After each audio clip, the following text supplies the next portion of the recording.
Chandrashekhar ji, I wish I offer my best wishes to Om Birla. I hope that he will stop the executive encroachment into legislature. I remain neutral. धन्यवाद। Honorable Speaker, Birla ji is very kind enough to you. He has given you opportunity बोलूं to be sir? member of joint बोलूं sir? parliament. Please, धन्यवाद sir. Chandrashekhar ji. आपने मुझे अविश्वास प्रस्ताव पे मेरी बात रखने का मौका दिया है सर। मैं धन्यवाद फूले, साहू, अंबेडकर, काशीराम साहब, बीपी मंडल साहब, उन तमाम महापुरुषों को जिन्होंने संघर्ष किया, जिनकी वजह से संवैधानिक व्यवस्था आई, और भारतीय संविधान को भी धन्यवाद दूंगा उसके प्रोसीजर को सर, उसकी वजह से आज हम लोग यहाँ हैं।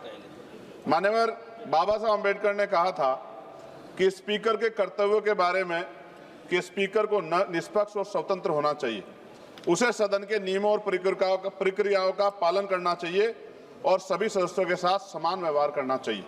उन्होंने यह भी कहा कि स्पीकर को सदन की कार्रवाई को सुचारू रूप से चलाने के लिए आवश्यक कदम उठाने चाहिए, उसे सदन के सदस्यों को अपने विचार व्यक्त करने का अवसर देना चाहिए और सदन की गरिमा बनाए रखना चाहिए।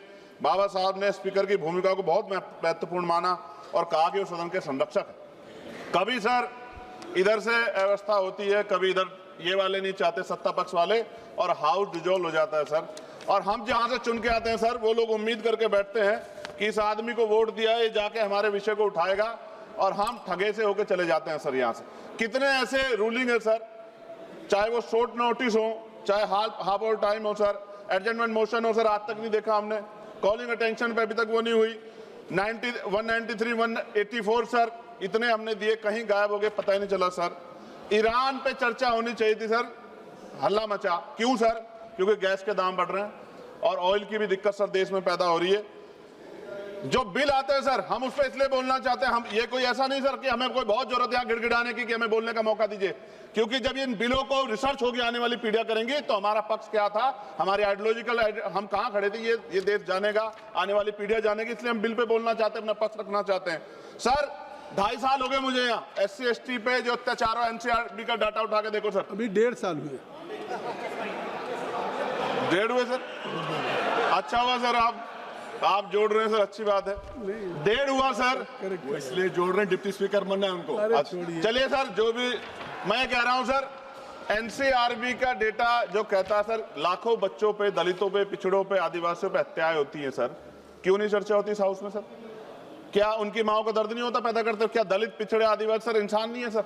सर जयसलाल सरोज को सर जला के मार दिया, कफ्तार की मां बेटी को सर अन्याय, और तरुण की हत्या कर दी सर दिल्ली में। आप मेरा सर दिक्कत ये है हम लोगों की, अगर हम यहाँ नहीं बोलते हैं तो हमारे क्षेत्र के लोग कहते हैं कि बोलना चाहते, यहाँ लड़ते हैं तो हम ऐसे दिखते जैसे हम सर भीख मांग रहे हो, अपमान का घूंट पीते हैं सर हम इस सेशन में कि हम अपनी बात को रख सके, और हम अपनी बात भी पूरी नहीं कर पाते सर, क्योंकि आप वहां से ऑर्डर कर देते हो कि खत्म करो, खत्म। हमने तो आदरणीय होम मिनिस्टर बैठे, उनसे आग्रह किया कि सर आप चैम्बर में चले जाओ थोड़ी देर, कम से कम हम लोग बोल लेंगे अपने लोगों के विषय के बारे में, क्योंकि जब से वो बैठे हैं जिस तरह के इनसिक्योर आप हो रहे हैं वो तो किसी छिपावा नहीं है, बिल्कुल नहीं छिपा है। मैं तो आग्रह करूंगा आदरणीय गृह मंत्री जी थोड़ी देर बैठ जाए सर, तो हम लोग को बोलने का मौका मिल जाए। सर एक सेकंड, आप सबको समय मिल रहा है सर, आप बहुत, आपका सबसे ज्यादा आप चेक कर लो, सबसे ज्यादा आपका होता है सर। डिप्टी स्पीकर नहीं बनाया गया सर, चेयर और पैनल की जरूरत नहीं पड़ती आज, अगर डिप्टी स्पीकर बन जाता सर। जब हम प्रोटेस्ट करते थे तो बहुत सारे IB के अधिकारी हमें वहां बाहर मिलते थे सर, आजकल हम उनको अंदर भी देख रहे हैं। क्या स्पीकर साहब को पता है इस बारे में? सर भारतीय संविधान के अनुच्छेद 98 में संसद के प्रत्येक सदन के लिए एक अलग से सचिवालय का प्रावधान है, ओवैसी साहब उस पर बात कर रहे थे।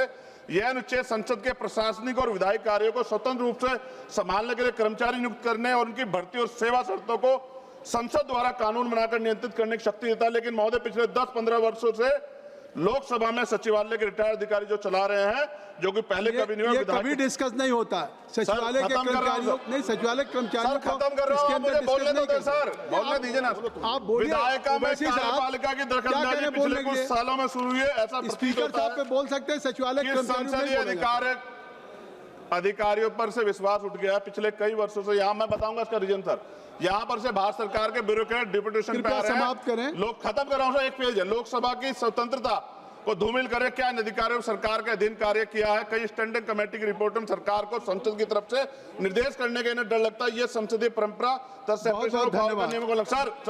आखिरी पेज सर, 1 मिनट 30 सेकंड दीजिए सर। सर क्यों कह रहा हूं कितने डिपार्टमेंट ऐसे हैं जहां अभी बैकलॉग है सर, और यहां भी है सर 40% ज्यादा SC ST OBC के धन्यवाद। बच्चों के हक। सर 30 सेकंड भी नहीं दे रहे आप, 30 सेकंड आप मना कर दिए। मैं तो सच कह रहा हूं। तो आज आप बोल दीजिए। मान्यवर बहुत सारे बैकलॉग हैं, SC ST के बच्चों को, OBC के बच्चों को अधिकार मिलना चाहिए, नौकरी रोजगार मिलना चाहिए, इसलिए मैंने इस बात को उठाया। कई वर्षों से लोकसभा में नियमित नियुक्ति भी नहीं हुई, रिटायर्ड कर्मचारियों को समाप्त कॉन्ट्रैक्ट करिए। रखा है। माननीय लोकसभा के सदस्यगण, कर्मचारियों के निकट में अब सरकारी सर हो गया, समाप्त हो कर रहा गया। हूं। मेरी सरकारी बात घर भी की माने। व्यवस्था सुनिश्चित की जाए। अब आपकी क्योंकि बात कर्मचारी खत्म हो बहुत- गई। अब समाप्त कर दें। सभी मैं माननीय सदस्यों से कहूंगा नहीं, चलिए